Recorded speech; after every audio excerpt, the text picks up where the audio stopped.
Good morning সবাইকে। আজকে এথিক্সের second ক্লাসে মানে ম্যালওয়্যারের সেকেন্ড ক্লাস যেটা, সেখানে আমি তোমাদের বাকি যে ম্যালওয়্যারগুলো ছিল সেগুলো সম্পর্কে বলবো। এর মধ্যে প্রথম যেগুলো বাকি আছে তার মধ্যে প্রথমটা হচ্ছে অ্যাডওয়্যার। তো অ্যাডওয়্যার নাম থেকেই বুঝতে পারছো যে বিভিন্ন ধরনের অ্যাড আছে, অ্যাডভার্টাইজমেন্ট আছে। আমরা যখন ইন্টারনেট ব্রাউজ করি, ইন্টারনেটে কোনো কাজ করি, তখন যে সমস্ত পপ আপ উইন্ডোগুলো খুলে যায়, যে সমস্ত অ্যাডগুলো আমাদের চলে আসে স্ক্রিনে এবং আমাদের ব্যক্তিগত তথ্য স্টোর করে এবং অন্যান্য কোনো সংস্থাকে জানিয়ে দেয়, সেগুলোকে অ্যাডওয়্যার বলে। অ্যাডওয়্যারগুলো কিন্তু মূলত ভাইরাসের কাজ করে না। মূলত যেটা কাজ করে সেটা হচ্ছে সিস্টেম থেকে প্রাইভেট ইনফরমেশন গ্যাদার করার জন্য এটা ব্যবহার হয়। অনেক সময় আমাদেরকে ফোর্সফুলি ফর্ম ফিল আপ করতে বলে, সেখানে আমরা কিছু না কিছু ডেটা ইনপুট করি এবং সেই ডেটাগুলো ওরা অন্য কোথাও সাপ্লাই করে। তো এটাকে আমরা বলছি অ্যাডওয়্যার। আচ্ছা, এরপরে নেক্সট আসছে কি স্পাইওয়্যার। স্পাইওয়্যারের কাজ কি? স্পাইং করা।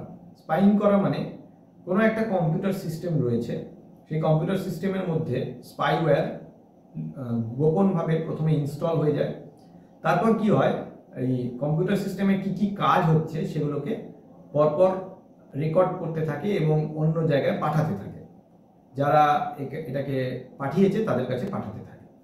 হ্যাঁ, যেমন ধরো একটা ওয়েবক্যাম যদি ইনস্টল থাকে তোমার কম্পিউটারে বা ল্যাপটপে, তো তার যে ছবি উঠছে সেটাকেও পাঠিয়ে দিচ্ছে স্পাইওয়্যার, অন্য কোনো থার্ড পার্টিকে পাঠিয়ে দিচ্ছে। এটা কিন্তু খুব ক্ষতিকারক একটা ব্যাপার, ঠিক আছে? আচ্ছা, এরপর যেটা আছে সেটা হচ্ছে কি লগগার। কি লগগারের কাজ হলো মূলত কম্পিউটারে আমরা যে কিবোর্ড ব্যবহার করি, সেই কিবোর্ডে যে কিগুলো আমরা টাইপ করছি, সেই কিগুলোকে কি টাইপ করছি সেটা ও রেকর্ড করে এবং সেই রেকর্ড করা কিগুলোকে পাঠিয়ে দেয় যারা ওকে পাঠিয়েছে তার কাছে। তাতে কি হয়, আমাদের সিক্রেট ইনফরমেশন যেগুলো আমরা টাইপ করি কিবোর্ডের মাধ্যমে, সেগুলো কিন্তু চলে যায় থার্ড পার্টির কাছে বা বাইরের লোকের কাছে। এই হচ্ছে আমাদের কি লগগার। নেক্সট যেটা আছে সেটা হচ্ছে ওয়ার্ম। ওয়ার্ম একটা one type of malware. Worm কেন ব্যবহার হয়? ওয়ার্মটা মূলত ব্যবহার হয় নেটওয়ার্কে অবস্থিত বিভিন্ন কম্পিউটারগুলোকে ক্ষতিগ্রস্ত করার জন্য। মানে ধরে নাও কোনো একটা ইন্টারনেটের মাধ্যমে কোনো একটা কম্পিউটারে একটা ওয়ার্ম প্রবেশ করলো, বা ইন্টারনেট ছাড়াও হতে পারে, কোনো একটা স্ট্যান্ডঅ্যালোন মানে কোনো একটা সিডি ডিভিডি বা একটা পেন ড্রাইভের মাধ্যমে প্রবেশ করলো। তারপর সেটা কি করবে, দ্রুত নেটওয়ার্কের অন্যান্য সমস্ত কম্পিউটারে ছড়িয়ে যাবে এবং সম্পূর্ণ নেটওয়ার্কটাকে ক্ষতিগ্রস্ত করবে। এইটা হচ্ছে ওয়ার্মের প্রধান কাজ, ঠিক আছে? অনেকটা প্র্যাকটিক্যাল, যেটা অরিজিনাল ওয়ার্ম সেই রকম কাজ করে। আচ্ছা, নেক্সট হলো লজিক বোম।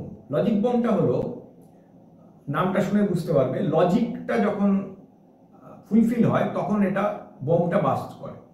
মানে সাধারণ অবস্থায় লজিক বোম কাজ করে না, কিন্তু বিশেষ একটা কোনো কন্ডিশন যদি স্যাটিসফাই করে কম্পিউটারের যিনি ইউজার, তিনি যদি বিশেষ কোনো একটা পারফরমেন্স মানে কোনো একটা কাজ করে থাকেন, তখন লজিক বোম নিজে থেকে কাজ করতে শুরু করে, ঠিক আছে? তো এইটাকে আমরা বলছি ওয়ান কাইন্ড অফ ম্যালওয়্যার।